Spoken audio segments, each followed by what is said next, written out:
एक समय की बात है, भोला नाम का एक व्यक्ति एक छोटे से गांव में रहा करता था। भोला अपने नाम की तरह बहुत ही ज्यादा भोला था, क्योंकि उसका अपना कोई नहीं था। इसलिए वो इधर उधर घूमकर छोटा मोटा काम करके अपना गुजारा कर लिया करता था। परंतु उसके भोलेपन का लोग बहुत फायदा उठाते थे। परंतु भोला इतना भोला था कि वो लोगों के चतुरपने को समझ नहीं पाता था। ऐसे ही काफी दिनों से भोला इधर उधर भटक रहा था। उसे ना तो कोई काम मिल रहा था और ना ही पेट भरने के लिए कुछ खाना। तभी उसके पास सेठ का मुंशी आता है और कहता है, भोला, लगता है तू बहुत भूखा है और बहुत दिनों से तुझे कोई काम भी नहीं मिला है। हाँ, आप सही कह रहे हैं मुंशी जी, इतने दिनों से कोई काम ही नहीं मिला, इसलिए ना तो पैसे हैं और ना ही खाना। अगर तू चाहे तो मैं तुझे खाना और पैसा दोनों दिलवा सकता हूँ। सच में मुंशी जी, आप सच कह रहे हैं? हाँ, मैं बिल्कुल सच कह रहा हूँ। मैं सेठ का मुंशी हूँ, मैं कभी झूठ नहीं बोलता। देख, काम बस इतना है कि तुझे सेठ की बेटी की शादी में सारी तैयारी करवानी है। सामान इधर से उधर ले जाना है, खाना ऊपर से नीचे पहुँचाना है, लोगों को खिलाना है और ऐसे ही बहुत काम। जब तक शादी खत्म नहीं हो जाती तब तक तुझे वहीं रहना है। इसके लिए तुझे हर रोज के 50 यानी 10 दिन के 500 रुपए दिए जाएंगे। कीमत बहुत अच्छी है, इसलिए मैंने सोचा तुझे बता दूं। बाकी तेरी मर्जी है कि तुझे करना है या नहीं। बिल्कुल, मैं जरूर करना चाहूँगा। ठीक है, तो कल से काम पर आ जाना। फिर अगले दिन से भोला सेठ के घर पर चला जाता है और शादी की तैयारी में हाथ बटाने लग जाता है। क्योंकि भोला बहुत ज्यादा भोला था, इसलिए कई लोग जैसे कारीगर, रसोइया और सहायक उसका फायदा उठाने लग जाते हैं और उसे सारे काम करवाने लग जाते हैं। भोला किसी को ना नहीं कह सकता था, इसलिए वो सबके काम करने लग जाता है। वो हर दिन काफी थक जाया करता था, परंतु हार नहीं मानता था।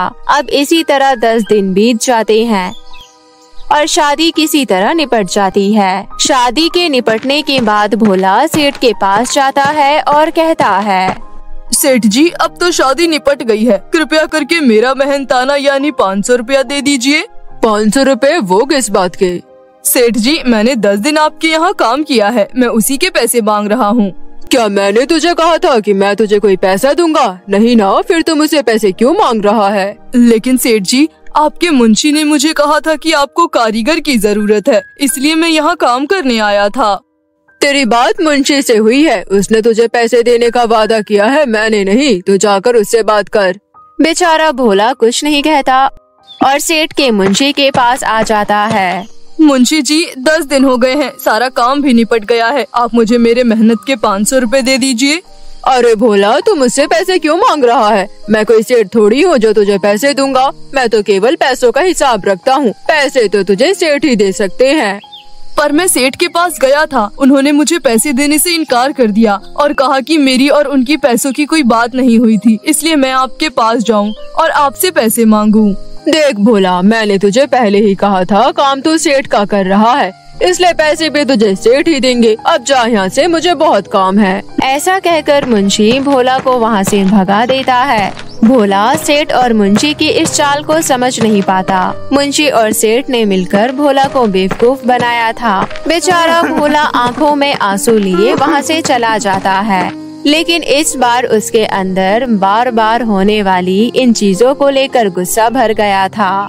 हर बार यही होता है, मैं किसी की मदद करता हूँ और लोग मुझे पैसे देने की बजाय मुझे बेवकूफ बना देते हैं। लेकिन अब बहुत हो गया है, इन लोगों ने मेरा बहुत फायदा उठा लिया है। अब मैं वही करूँगा जो इन लोगों ने मेरे साथ किया है। इन लोगों ने मेरे पैसे मारे हैं, अब मैं इन लोगों के पैसे चुराऊंगा। ऐसा कहकर भोला उन सबके घर चोरी करने का प्लान बना लेता है, जिन ने भोला को बेवकूफ बनाया था। परंतु भोला इतना भोला था कि उसे चोरी करना भी नहीं आता था। वो एक रात किसी के घर की दीवार के बाहर खड़ा हो जाता है और अंदर जाने के लिए दीवार को तोड़ना शुरू कर देता है। पर क्योंकि उस घर में कोई नहीं था और उस घर के लोग किसी शादी में बाहर गए थे, इसलिए किसी को पता नहीं चलता और भोला दीवार तोड़कर अंदर चला जाता है और अपनी मेहनत के सारे पैसे लेकर वहाँ से वापस आ जाता है। अब कुछ दिन इसी तरह बीत जाते हैं। अब समय आ गया है मुंशी और सेठ को सबक सिखाने का। सबसे ज्यादा पैसे तो उन्हीं लोगों ने मेरे मारे हैं। हर बार उन्होंने मुझे बेवकूफ बनाया है, लेकिन अब उन्हें हिसाब चुकाना होगा। ऐसा कहकर भोला रात होने का इंतजार करता है और फिर अपने चोरी करने के हथियार लेकर सेठ के घर पहुंच जाता है। परंतु भोला ये नहीं जानता था कि सेठ और मुंशी ये बात जानते हैं और उन्होंने एक अलग ही योजना बना रखी है। इसलिए जैसे ही भोला सेठ की घर की दीवार तोड़ने लगता है, सेठ और मुंशी वहाँ पर आ जाते हैं। अरे भोला, ये तुम क्या कर रहे हो? सेठ जी, मैं आपके घर की दीवार तोड़ रहा हूँ ताकि मैं आपके घर में चोरी कर सकूँ और अपनी मेहनत के पैसे ले सकूँ। मैं जानता हूँ भोला, मैंने तुम्हारे साथ उस दिन अच्छा व्यवहार नहीं किया, लेकिन तुम्हें नहीं पता उस वक्त मैं बहुत ही ज्यादा दुविधा में था, इसलिए मेरा मूड भी खराब था। दुविधा? किस चीज की दुविधा सेठ जी? भोला, तुम जानते हो मेरी एक 5 साल की पोती है और वो बहुत ही ज्यादा जिद्दी है और इस बार उसने मुझसे जिद की कि उसे अपने जन्मदिन पर उपहार के रूप में चांद चाहिए और मुझे समझ नहीं आ रहा था कि मैं चांद को लेने किसे भेजूं। ये आप कैसी बातें कर रहे हैं सेठ जी? चांद को धरती पर थोड़ी लाया जा सकता है। भोला तो सच में बहुत भोला है, इसलिए तुझे नहीं पता चांद को धरती पर लाया जा सकता है, लेकिन उसके लिए आसमान से चांद को चोरी करना होगा। वैसे तुझे देखकर लगता है तू इन दिनों काफी अच्छा चोर बन गया है। क्या तू मेरे लिए आसमान से चांद को चुरा कर ला सकता है? तो चिंता मत कर, अगर तूने ये काम किया तो तेरे पिछले बार के पैसों को 10 गुना करके तुझे दे दूंगा और ये इस सेठ का वादा है। अगर ऐसी बात है तो ठीक है सेठ जी, मैं चांद की चोरी करने के लिए तैयार हूँ। ठीक है, लेकिन एक बात ध्यान रखना, जब तक तुम चांद को चोरी करके मेरे पास नहीं ले आते तब तक मेरे पास मत आना। भोला खुशी खुशी वहाँ से चला जाता है और सेठ और मुंशी वहाँ खड़े खड़े हंसने लग जाते हैं। बेचारा भोला चांद को चोरी करने की योजनाएं बनाने लगता है। वो बड़ी से बड़ी कद की सीढ़ियों और अलग अलग तरह की रस्सियों का इंतजाम करता है और चांद तक पहुँचने की कोशिश करता है, परंतु उसकी ये मेहनत काम नहीं आती। इसके बाद वो जंगल जाता है और वहाँ के सबसे ऊंचे पेड़ पर चढ़कर चांद को चोरी करने की कोशिश करता है, परंतु वो इस बार भी नाकामयाब रहता है। लेकिन वो बार बार प्रयास करते रहता है। भोला को ऐसा करते हुए उस जंगल में तपस्या कर रहे एक ऋषि देख लेते हैं और फिर जब भोला पेड़ के नीचे आता है तो वो ऋषि भोला को अपने पास बुलाते हैं। बेटा, ये तुम क्या कर रहे हो? बाबा, मैं चांद की चोरी करने की कोशिश कर रहा हूँ, मैं कुछ समझा नहीं। इसके बाद भोला उस ऋषि को सारी बात बता देता है। भोला की बात सुनकर वो ऋषि समझ जाते हैं कि सेठ और मुंशी ने मिलकर भोला को बेवकूफ बनाया है।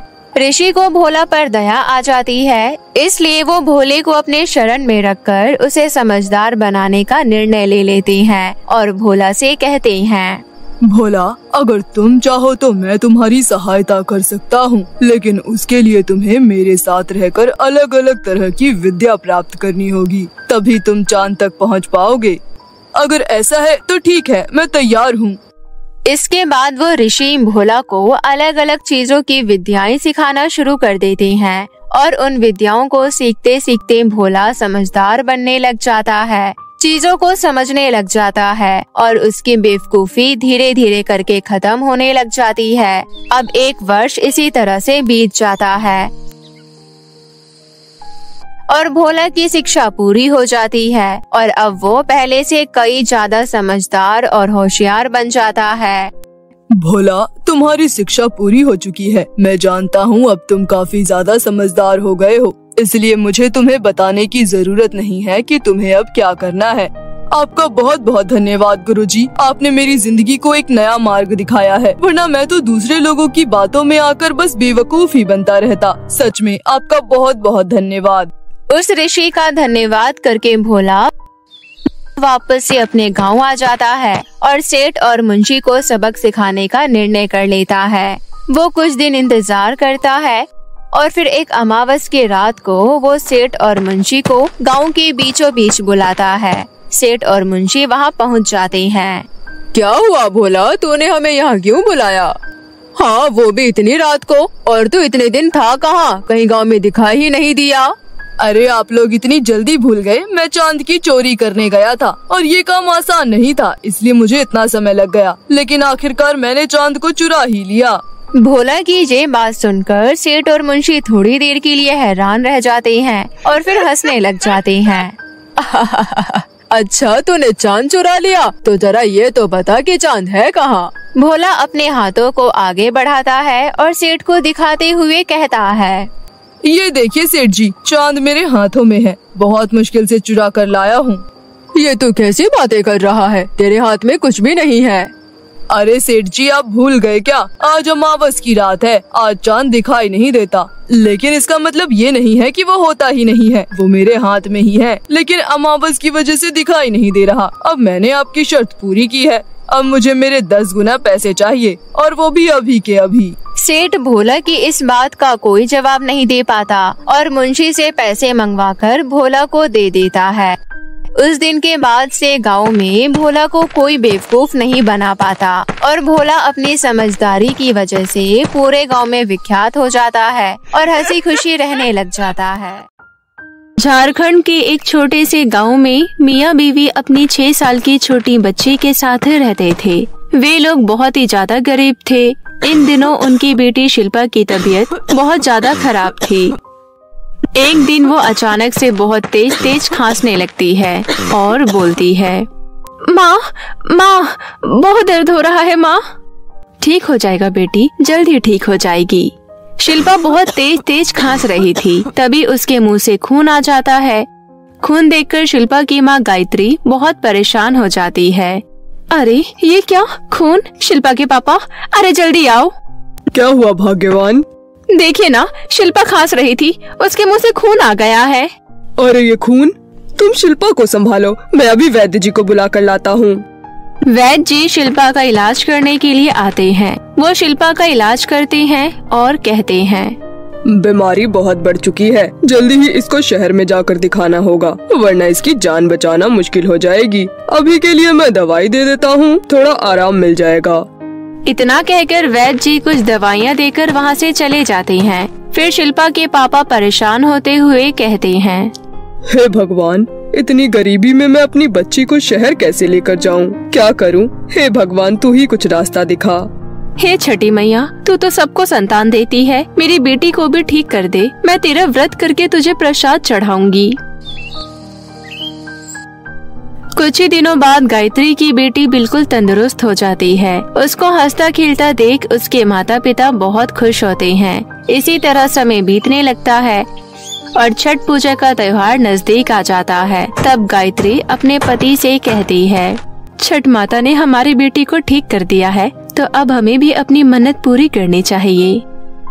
कह तो तुम बिल्कुल ठीक रही हो, पर हम अपनी मन्नत पूरी कैसे करेंगे? हमारे पास तो इतने पैसे ही नहीं है कि हम छठ माता का व्रत कर सकें। आप चिंता मत करो, देवी मैया पर विश्वास रखो, उन्होंने ही हमारी बेटी को ठीक किया है। छठ पूजा भी वही करवाएंगी। जय छठी मैया। रात को गायत्री लेटी लेटी सोचती है, इनको कह तो दिया है, लेकिन बात तो सच है। छठ मैया का व्रत कैसे रखा जाए? उसमें तो बहुत सारी चीजें चाहिए होती है। अगले दिन गायत्री सुबह उठकर घर की सफाई करने लगती है और सफाई करते करते सोचती है, घर की सफाई तो कर लूंगी, लेकिन प्रसाद के लिए सामान कहाँ से लाऊं? इतना सोचकर गायत्री अपने पड़ोसियों से कुछ चावल मांगकर लाती है और खुद से ही कहती है, चलो इन चावलों से ही काम चला लेती हूँ, इनमें चीनी मिलाकर मीठे चावल बना लेती हूँ। तभी बाहर से उसका पति आता है और कहता है, लो गायत्री, गन्ने और केले के पत्ते, टोकरी भी मैं ले आया, लेकिन फल बहुत ही ज्यादा महंगे थे। अच्छा कोई बात नहीं, आप यहीं रुको, मैं अभी आती हूँ।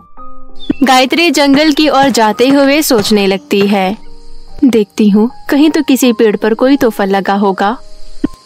गायत्री काफी देर तक जंगल में घूमती है, परंतु उसको किसी पेड़ पर फल नहीं मिलता। इतनी देर हो गई, कहीं कोई फल नजर नहीं आ रहा है, क्या करूं? वो जैसे ही थोड़ा आगे बढ़ती है, उसको केले का एक पेड़ दिखता है। अरे वाह, केले का पेड़, चलो कुछ केला ही तोड़ लेती हूँ। कुछ केले तोड़कर गायत्री घर आ जाती है। जब वो घर आती है तो उसका पति उससे कहता है, अरे गायत्री, तुम कहाँ चली गई थी?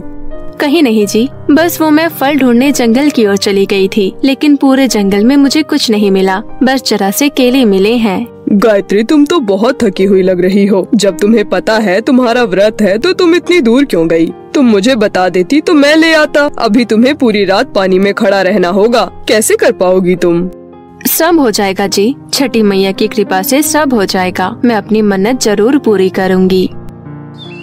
शाम को गायत्री घाट पर जाती है और पूरी रात पानी में खड़ी रहती है।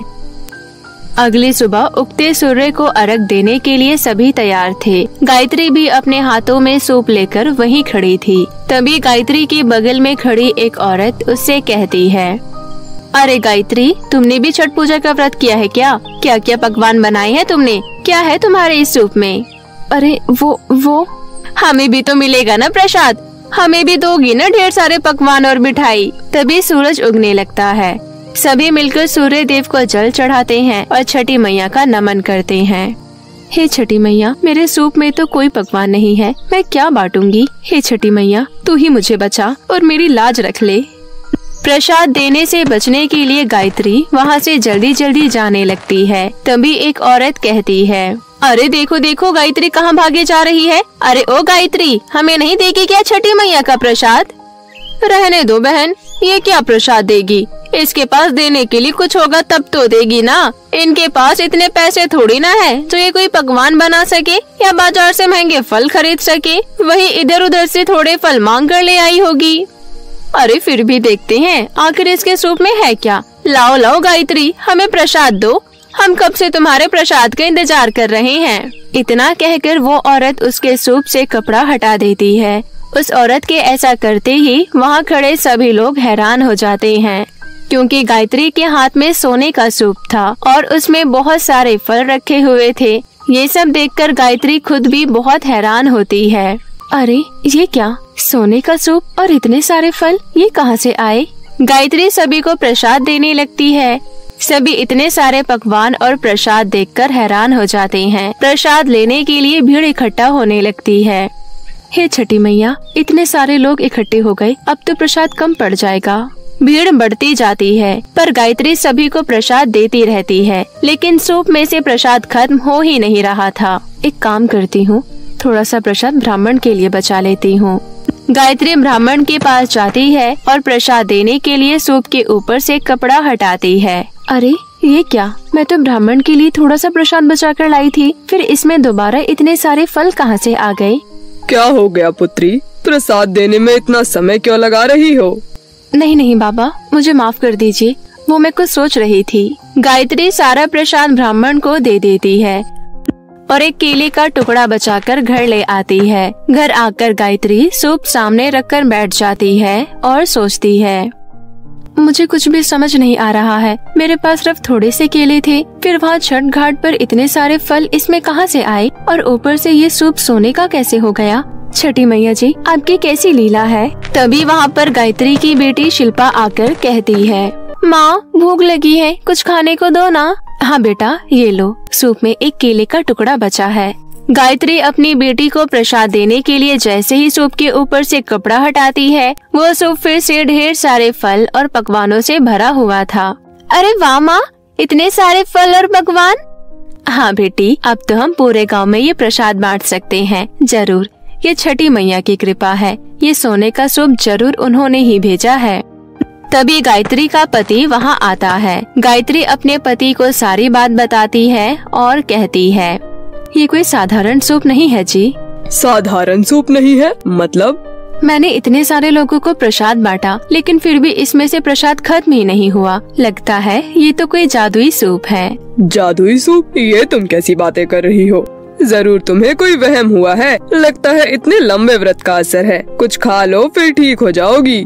नहीं नहीं, मैं सच कह रही हूँ, ये जादुई सूप है। इसमें अपने आप ही खाना प्रकट होता है। जरूर ये छठी मैया की देन है। और आप ये तो देखिए कि ये किस प्रकार चमक रही है, बिल्कुल सोने की सूप की तरह। कह तो तुम सही रही हो, चलो इससे कुछ मांग कर देखते हैं। जादुई सूप, मुझे ढेर सारी मिठाइयाँ खानी है। जादुई सूप में ढेर सारी मिठाइयाँ प्रकट हो जाती है। तीनों ये देखकर हैरान हो जाते हैं और वो लोग कुछ चीजें और मांग कर देखते हैं। हे जादुई सूप, हमारे घर में राशन नहीं है, थोड़ा सा दाल चावल प्रकट कर दो। तभी जादुई सूप में से चावल और दाल प्रकट हो जाता है। हे छठी मैया, आपका लाख लाख शुक्र है, आपने मुझ दुखिया की जीवन में खुशी भर दी। मैं अब हर साल आपका व्रत करूंगी। उस दिन के बाद से गायत्री का पूरा परिवार जादुई सूप की मदद से अपना जीवन हंसी खुशी व्यतीत करने लगता है और गायत्री हर साल बहुत ही धूमधाम से छठी मैया का व्रत करती है। मोटी परी की जादुई साड़ी। ये कहानी परी लोक में रहने वाली सुधा परी की है। सुधा परी दिखने में बहुत ही ज्यादा खूबसूरत थी, लेकिन उसके अंदर केवल एक ही कमी थी कि वो बहुत ही ज्यादा मोटी थी। मोटी होने के बावजूद सुधा परी बहुत मेहनत करती थी। सुधा परी को देखकर परी लोक की सारी परियां उसका बहुत मजाक बनाया करती थीं। कोई भी परी सुधा परी से बात तक नहीं करना चाहती थी। एक बार परी लोक की कुछ परियां झूला झूल रही थीं कि तभी वहाँ पर सुधा परी जाती है और कहती है, अरे वाह, तुम लोग झूला झूल रही हो, मुझे भी झूला झूलने का बहुत मन कर रहा है, मुझे भी झूला झूलने दो। ये तुम कैसी बातें कर रही हो सुधा परी? ये झूला हमने अपने हाथों से बनाया है, हम नहीं चाहते कि तुम इस पर बैठो और ये टूट जाए। उस परी की बात सुनकर वहाँ मौजूद सभी परियां जोर जोर से हंसने लगती हैं और मोटी मोटी कहकर सुधा परी का मजाक बनाने लगती हैं। इस कारण सुधा परी उदास होकर वहाँ से चली जाती है। इसी तरह काफी दिन बीत जाते हैं और रानी परी अपने महल में अपने बेटे के विवाह के लिए स्वयंवर रखती है, जहाँ पर सभी परियां बहुत ही सुंदर सुंदर कपड़ों में तैयार होकर पहुँची थीं। उसी स्वयंवर में सुधा परी भी बहुत सुंदर गुलाबी कलर की साड़ी पहनकर पहुंची। तभी वहां मौजूद सभी परियां सुधा परी को देखकर जोर जोर से हंसने लग गईं। तभी एक परी ने कहा, अरे ओ सुधा परी, यहाँ पर खूबसूरत परियों का स्वयंवर चल रहा है, कोई मोटी परी का नहीं। ये तुम कैसी बातें कर रही हो? रानी परी ने महल में सभी परियों को बुलाया था, इसलिए मैं भी यहाँ पर आई हूँ। अच्छा ठीक है, लेकिन तुम्हें लगता है कि राजकुमार तुम्हारी तरफ देखेंगे भी? तुम्हें तो तुम्हारे टाइप का कोई मोटा राजकुमार ढूंढना पड़ेगा। काफी देर तक सभी परियां मिलकर सुधा परी का मजाक बना रही थी। इसी बीच रानी परी वहां आ गई, लेकिन सारी परियां सुधा परी का मजाक बनाने में इतनी व्यस्त थीं कि रानी परी के आने का पता किसी को चला ही नहीं और रानी परी ने सभी को सुधा परी का मजाक बनाते हुए सुन लिया। इस तरह किसी का मजाक बनाना अच्छी बात नहीं है। तुम लोगों को शर्म नहीं आती? परियां होकर ऐसी हरकतें करती हो। रानी परी को देखकर सभी परियां चुप हो जाती हैं। रानी परी बहुत गुस्से में थी। वो सभी परियों को डांटना शुरू कर देती हैं। मोटी होने के बावजूद भी पूरे परिलोक में सुधा परी जितना मेहनती कोई नहीं है। मेरी सबसे ज्यादा मदद सुधा परी करती है और तुम लोग सुधा परी से कभी बात करके देखो, उसका दिल कितना अच्छा है।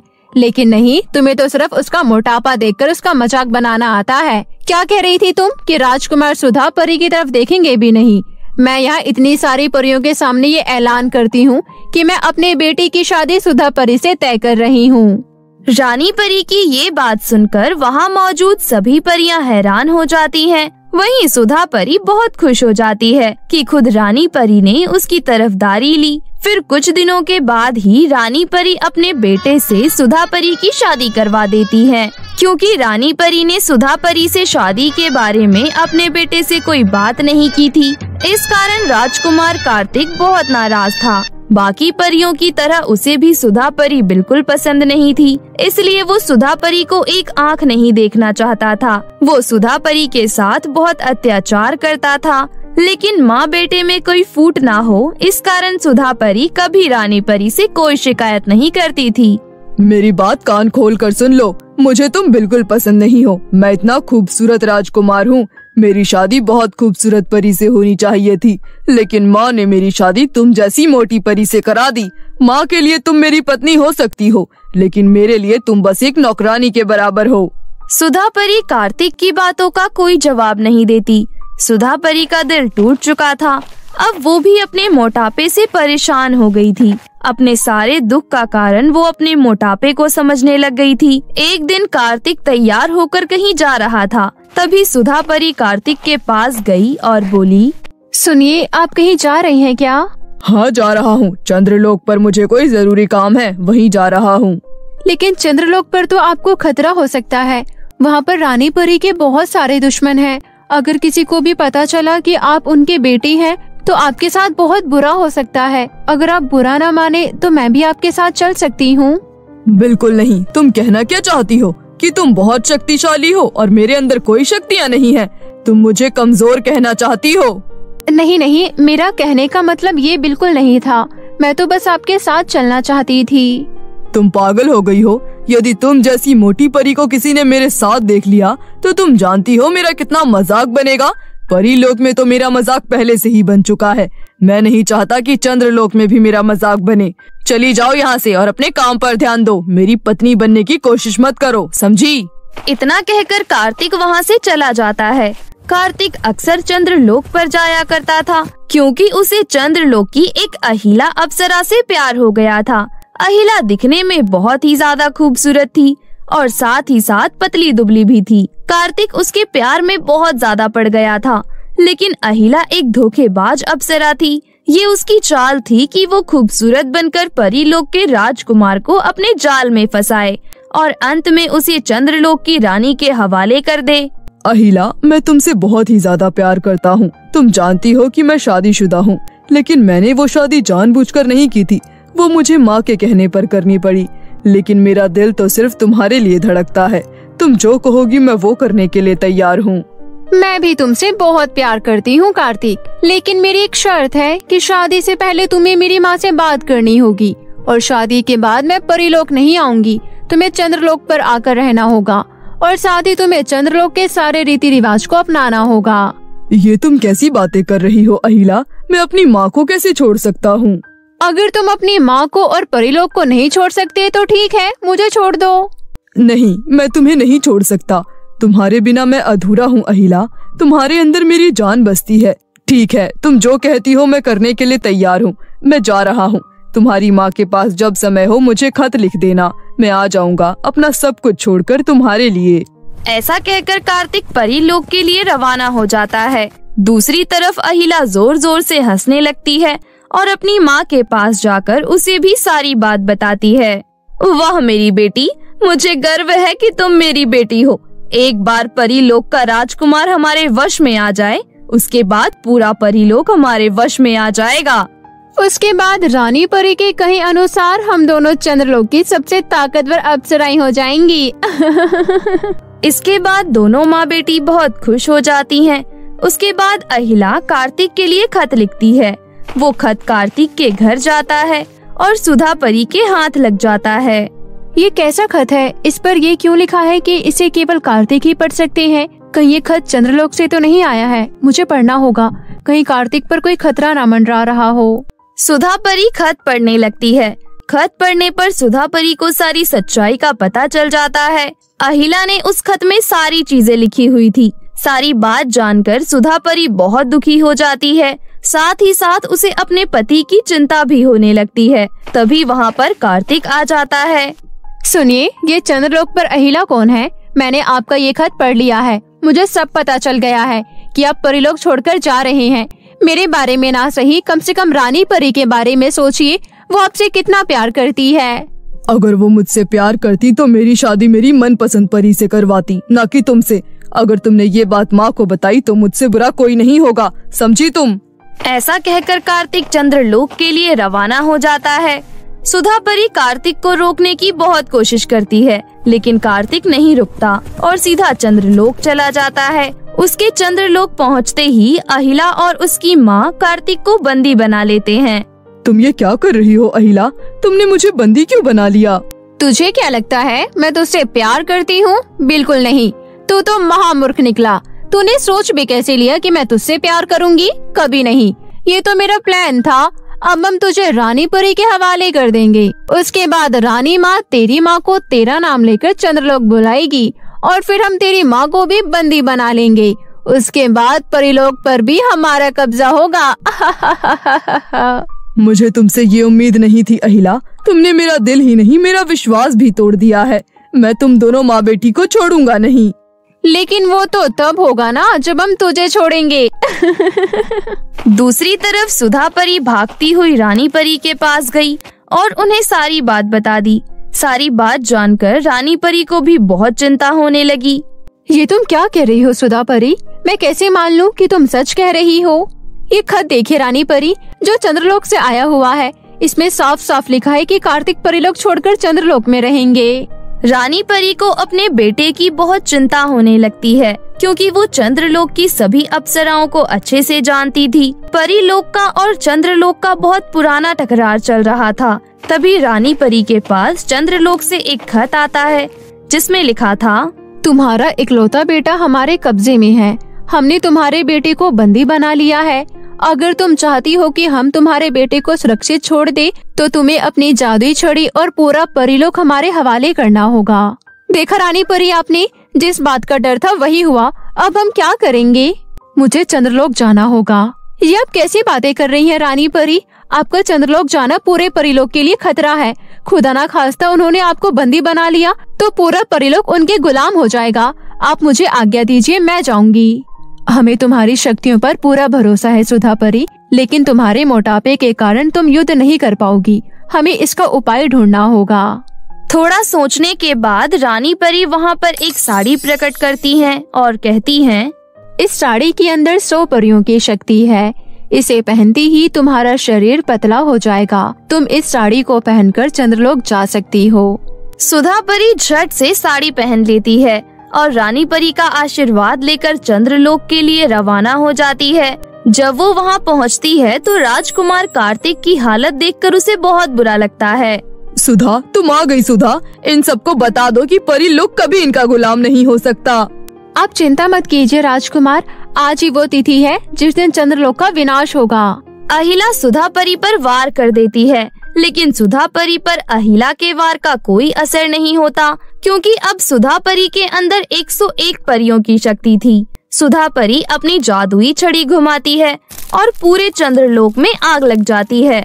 सब इधर से उधर भागने लगते हैं। सुधा परी राजकुमार को आजाद करती है और दोनों आसमान में उड़ते हुए चंद्रलोक के विनाश का नजारा देखने लगते हैं। चंद्रलोक के विनाश के बाद सुधा परी राजकुमार कार्तिक को सही सलामत परीलोक लेकर आती है। परीलोक आने के बाद कार्तिक कहता है, मुझे माफ कर दीजिएगा रानी माँ, मैंने परीलोक और आपको छोड़ने का फैसला ले लिया था। तुम्हें मुझसे नहीं पुत्र, सुधा परी से माफी मांगनी चाहिए। तुम मेरे नहीं उसके गुनहगार हो। मैं पूरे परीलोक का गुनहगार हूँ रानी माँ। मेरे कारण पूरा परीलोक खतरे में पड़ सकता था। सुधा परी, मुझे माफ कर दो। मैंने कभी तुम्हें अपनी पत्नी के नजरिए से नहीं देखा, लेकिन आज मैं कहता हूँ तुम्हारे अलावा मैं किसी को नहीं देखूंगा। तुम ही मेरी पत्नी हो। सुधा परी कार्तिक को माफ कर देती है। जादुई साड़ी उतारने के बाद सुधा परी वापस मोटी हो जाती है, लेकिन अब कार्तिक को सुधा परी के मोटे होने से कोई ऐतराज नहीं था। कार्तिक को ही नहीं बल्कि पूरे परीलोक को कोई ऐतराज नहीं था। इस तरह अपनी बहादुरी दिखाकर और जादुई साड़ी की वजह से सुधा परी ने सबका दिल जीत लिया और अपने पति के साथ अपना जीवन खुशी खुशी व्यतीत करने लगी।